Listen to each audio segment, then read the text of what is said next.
হাসপাতালে নিরাপত্তা রক্ষীর সাথে তুমুল বাগবিতণ্ডা রোগীর আত্মীয় এবং পরিজনের। ঘটনায় উত্তপ্ত গোটা হাসপাতাল চত্বর।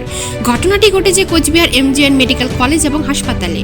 জানা গিয়েছে বুধবার দুপুরে হাসপাতালে নিরাপত্তা রক্ষীর সাথে বাগবিতণ্ডা সৃষ্টি হয় রোগীর আত্মীয় এবং পরিজনের।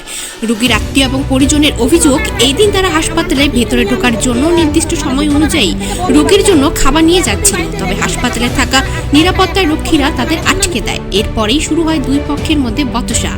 পরবর্তীতে ঘটনাস্থলে ছুটে আসে কোচবিহার কোতোয়ালি থানার পুলিশ এবং বিষয়টিকে নিয়ন্ত্রণে আনেন। শুক্রবার রাতের থেকে আমার নাতিকে নিয়ে আমি ভর্তি, শুক্রবার রাতের থেকে বমি বাচ্চার, তো এতদিন বাড়িতে দেখলাম, দেখার পর কালকে 8টা সাড়ে 8টা 15 নাগাদ আমরা নিয়ে আসছি, নিয়ে এসে ভর্তি করালাম।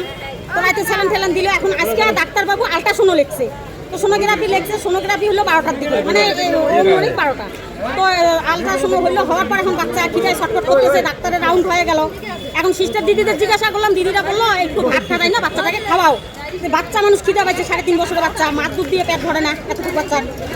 তারপরে আমি বাইরে গেলাম, টিকিটও নিয়ে গেছি, যদি উঠতে না দেয় নিয়ে ভাত, অতক্ষণ আমার মেয়ে ভাত নিয়ে আসলো, তো আমি আর ওদিকে দোকানে না যাই, ওই ভাতটা নিয়ে রিটার্ন হয়ে আসলাম। আজকে দিদিদের রিকোয়েস্ট করলাম যে দিদি আমি ভাতটা নিয়ে বাচ্চাটাকে খাওয়াবো, ছোট বাচ্চা, আমি বাচ্চাটাকে খাওয়াবো, আমাকে ঢুকতে দেন। আমি চোখের জল ফেলে দিচ্ছি, আমাকে ঢুকতে দেন। বলতেছে না, ঢোকা হবে না। এখনো কি সুপার আছে, ডাক্তারবাবু রাউন্ডে আছে, তাহলে ডাক্তারবাবু কি বাচ্চার জন্য আছে না ওনারা এখানে ঢুকতে না করার জন্য আছে? ডাক্তারবাবুরা কিসের জন্য? একটা বাচ্চাকে মারার জন্য ডাক্তারবাবু এখানে আছে? সুপার কি এই জন্য আছে?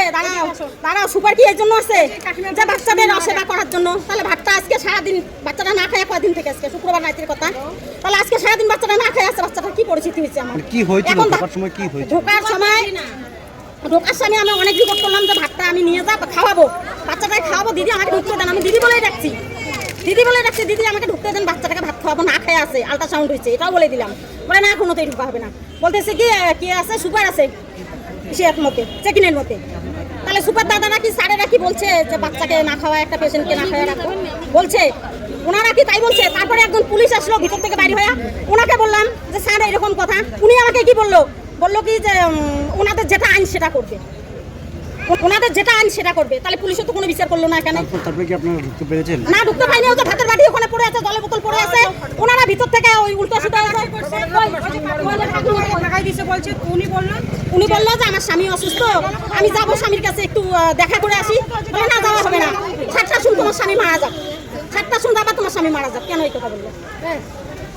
কেন বললো এগুলা কথা? অসুস্থ, কালকে ভর্তি করেছি, সকালবেলা ভর্তি করেছি, পরে রাত্রিবেলা ভোর টাইমে ছিল যে আইসিইউর মধ্যে রাখছে। হ্যাঁ, আজকে আমার শরীর অল্প একটু ফুলে, আমার শরীর কথা তো বলতে দেয় না, আর একটু দেখতে চাই, কতবার দেখতে আসতে দেয় না। তারপরে বলে কি, বলে মরলে মরুক, 1টার পরে তুমি আসো। এখন আমার গরিব যেতে দেয় না। মরার জন্য ভর্তি করা হয়েছে কি বাঁচানোর জন্য? ওরা কেন বলবে যে তোমার স্বামী মরুক, তুমি পরে এসে দেখা করবা? কেন? তারপরে কি আপনারা ঢুকতে পেলেন না?